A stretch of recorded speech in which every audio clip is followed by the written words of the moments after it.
Hello and welcome to this very important professional executive business meeting.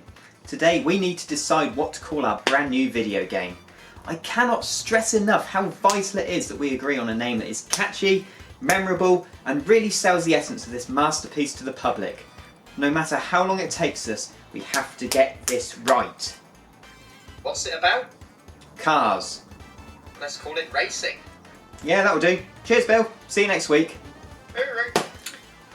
I'm not making this up, there genuinely is a game that's just called Racing, and with such an exciting title as that, I had to give it a go. Okay, being serious for a second, going by this menu screen alone, I'm not expecting miracles. Clearly this game is going to be the most budgety of all budget titles. And sure enough, check out the extensive options we get for our first race.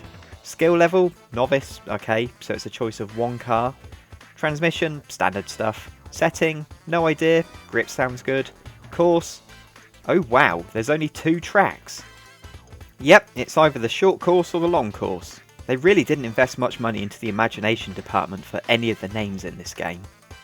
So this is the novice car on the short course. Happily, you're not stuck with just this one car for the entire game. You unlock the next skill level after you've won on every circuit. Well, both circuits. And with that comes the next car. As you'd expect, novice is quite easy, so it doesn't take us long to get to the front. I've no idea what's going on with the hit detection. It almost seems that we're driving halfway inside the other car before the game registers that there's contact and bounces us away again. The money saved on the imagination department certainly wasn't used on physics. Nor was it used on the graphics. We're on the long course now, and check out the grandstand for possibly the worst attempt at drawing a capacity crowd that there's ever been. It's like someone's driven up there in a steamroller.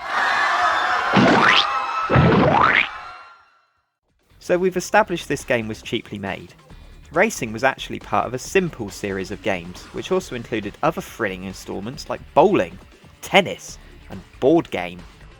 You know what, if back in the day these cost less than 68 pence or came free in a box of cereal or something, then fair enough. Not everyone can afford to spend 40 quid on a big budget release, so having cheaper alternatives out there isn't a bad thing. I struggled to find much background information on any of these titles. From what I've been able to figure out though, the games were first released in Japan and then ported over to the Western market. So Racing was this game's American name. It was originally called The Race in Japan and also had a third name, being called Pro Racer in Europe.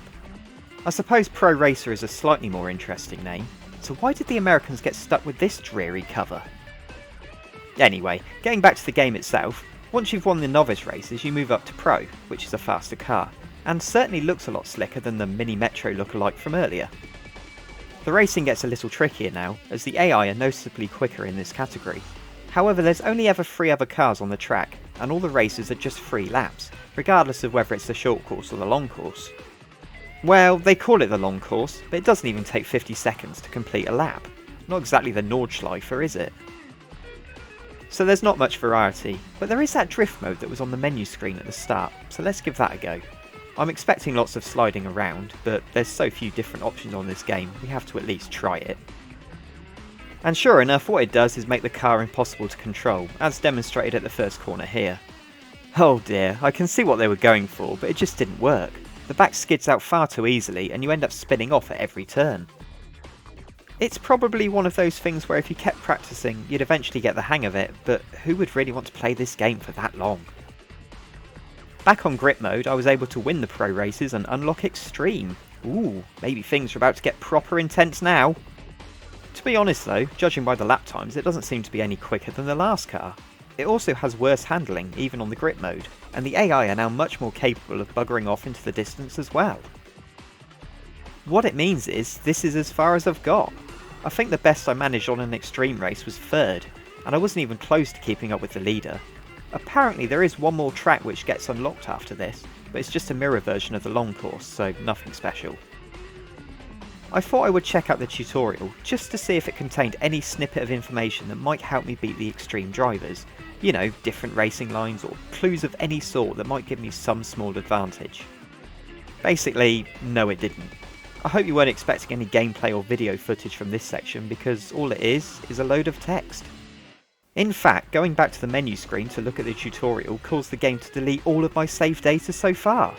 So even if I did want to give the extreme races another go, I've got to start again. Bear in mind, I didn't turn the game off or anything like that. All I did was go back to the main menu, if you can call it that, to get to the tutorial bit, and when I tried to get back, everything had been erased. It's basically saying if you need to look at the tutorial, you have to go back to the beginning, you stupid noob. I'm not going to get any further, so I guess that completes my in-depth look at what racing has to offer. Not a lot. I hope no one paid full price for this.